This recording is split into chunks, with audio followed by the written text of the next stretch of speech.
I guess we'll start with an update on this Cripple calf. As you can see, she's not really looking much better, but she's not looking much worse either. So we'll give her another round of pain medication this morning and cross our fingers. Once we get done with this, my focus will shift to pasture hay.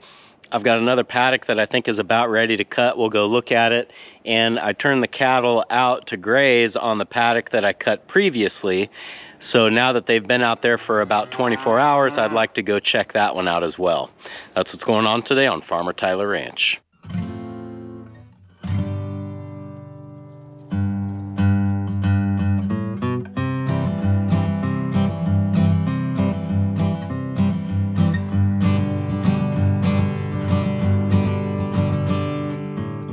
This paddock had about 18 days of recovery time since pulling the hay off of it, and this is the first time that the cattle have been on it since then.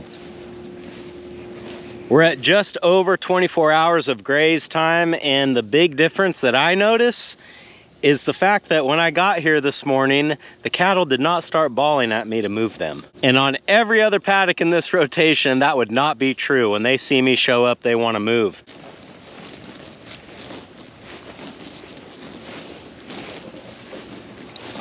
And that manure is telling me that this grass is pretty high quality.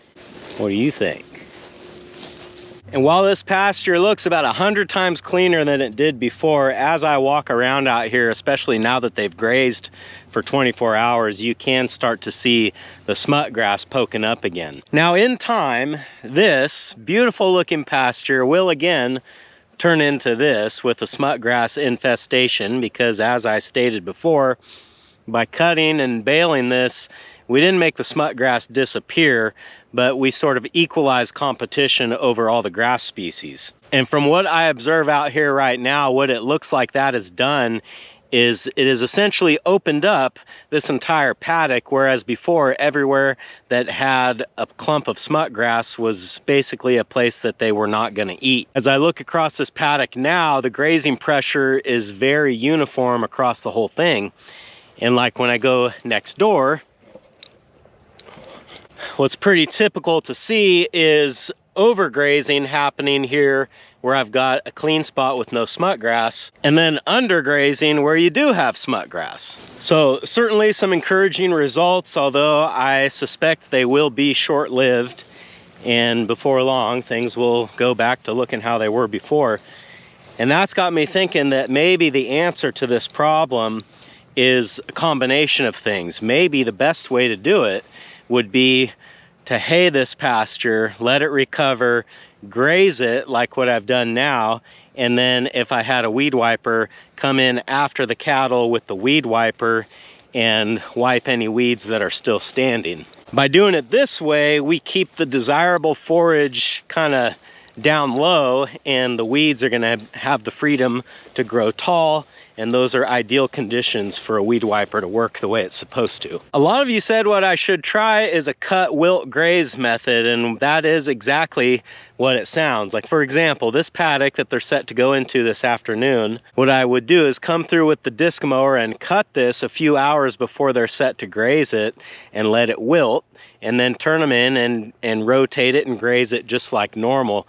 Basically, this is doing the same thing, except I'm not baling it. And you know, I'm gonna be down here with the disc mower later this afternoon anyway. Maybe I'll go ahead and try that, at least on one check. The big advantage to cut, wilt, graze is it's so much easier for me to do. I don't have to rake the grass, I don't have to bale it, I don't have to work around drying times and irrigation schedules and grazing periods. But the big downside, of course, is that you don't get any bales. This is the paddock that I'm wanting to cut today. I just wanted to come down here and check everything out, make sure the ground is dry, and just see what everything looks like. And I think we're ready to go. The grass is still a little bit wet with dew, but I think by the time we go home, get the cutter hooked up, and get moved back over here, things ought to be perfect. So let's do that, because I would really like to have enough time to cut this paddock and that other one that they're going into this afternoon.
Well, this paddock certainly took longer to cut than the other one. And I mean, for one, it's bigger, so of course it's gonna take longer. But for two, man, it is so rough out here. I had to go pretty slow. I think in the footage, you will be able to tell that I'm going slow with the disc mower. It'll go a lot faster than what I'm doing, but the pasture itself just kind of limits my speed, because you start going too fast and things start bouncing and it doesn't cut very good. It's hard on equipment. There's nothing good about it. And I should know better than to try to predict how many bales are out here, but I'm gonna say, optimistically, I think we can get 10 bales. Let's get moved over to the other paddock where the cows are gonna be going out this evening and get that cut as well. I think I've got enough time.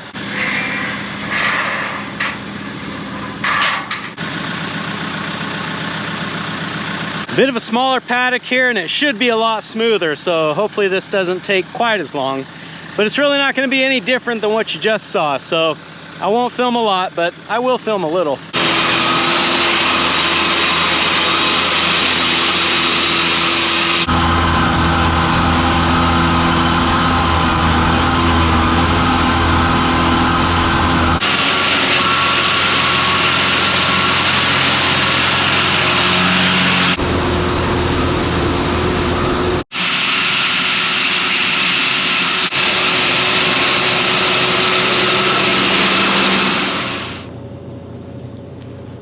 Well, my plan was to cut the entire paddock, but as it turns out, I'm not gonna quite have enough diesel to do that. So I've got about 2/3 of it done, and I started thinking that actually might be kind of interesting to see if the cattle show any preference to mowed versus non-mowed, and you know, that's just what it's gonna be. So let's let this wilt for a couple of hours, as you're supposed to do in a cut, wilt, graze scenario, and we'll come back later and move the cows in here.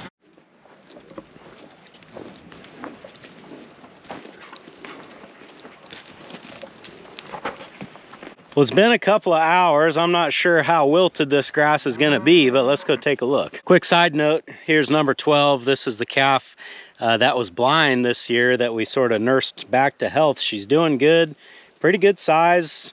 She's still not a real firecracker, you know, but she gets around fine.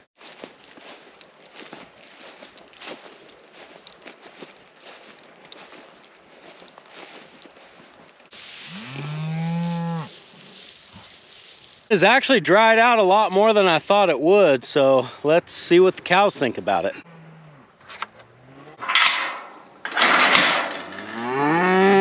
we'll just open it this way.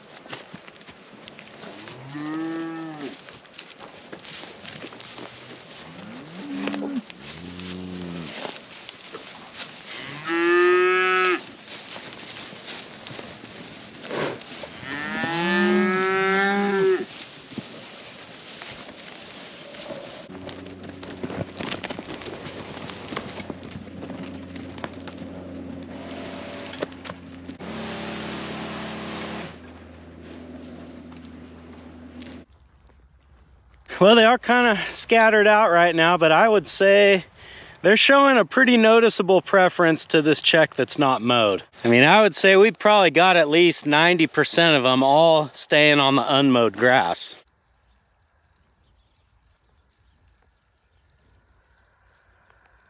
It's been a couple minutes and I'm starting to see more cows move over into the mowed area and test it out, and you know, we'll assume they like it all right. Now, this grass only sat for about 2 hours after I cut it before I turned them in here, and it could very well be that by tomorrow, once the grass has sat out even longer, that the cows will like it better. So it'll be interesting to see how this all plays out. And I'll be very interested to see after 36 hours how much of this cut grass is eaten up.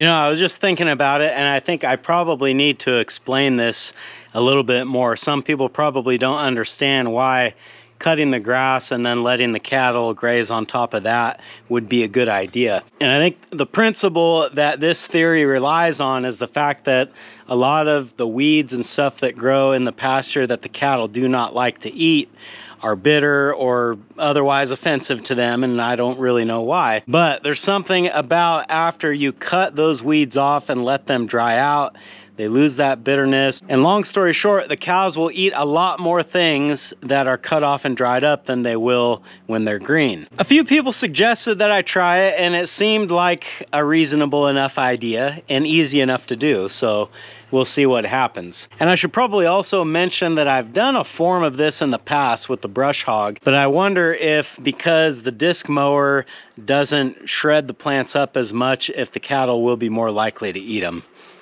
Time will tell.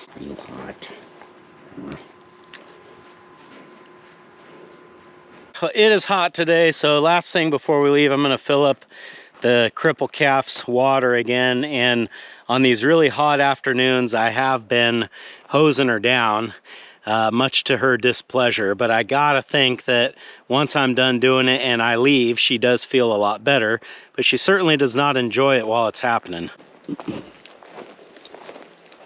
Now, little one, any miracles happen while I was gone? Doesn't look like it.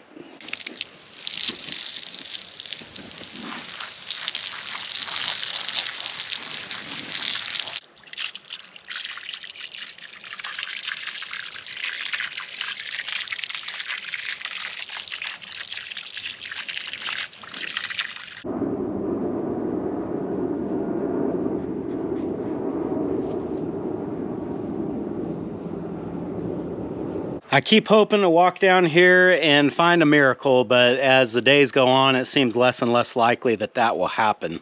It seems like over the last couple days, she hasn't really gotten any worse, but she hasn't really got any better. She's just kind of at a standstill. A lot of people in the comments were thinking that the calf had a selenium deficiency, which is known as white muscle disease. And I'd thought of that, but I really don't think that's it, and I'll tell you why. For one, I've never seen a calf develop white muscle disease after it's a couple months old. Usually, if they have it, or I shouldn't say usually, I should say in every single case that I've ever seen, they're born with it, and it's something that you have to battle like in the first couple days of life. So I'm not saying that one could never develop it after it was a couple of months old. I'm just saying that I've never seen it happen. I've never heard of it happening, and because of those reasons, it just makes it unlikely. Now, in addition to that, you also have to look at the fact that between cows and calves and bulls, there's another 70 head out here. So why are none of them affected with a selenium deficiency? Why is it only just this one when they all have the same access to the same feed? It just doesn't make sense. Jeremy at Split Creek Ranch, the breeder that I got Rivet from, gave me the number of a good large animal vet that's somewhat near me. They're about an hour and a half away. And I think I might give them a call tomorrow, explain to them what's going on and see what they think, if it would be worth it for me to bring the calf into them so they could actually look at it, or if I'm fighting a losing battle. And if that is the case, then my plan is to then donate the calf to the UC Davis Veterinary School so that they can use it for teaching, and you know, at least in that way it's not a total loss. So I keep trying for her, keep giving her the pain meds, and just make her as comfortable as I can, and we'll just kind of see where this goes. Thanks for hanging out with me today, guys, and I hope I'll see you again on Farmer Tyler Ranch.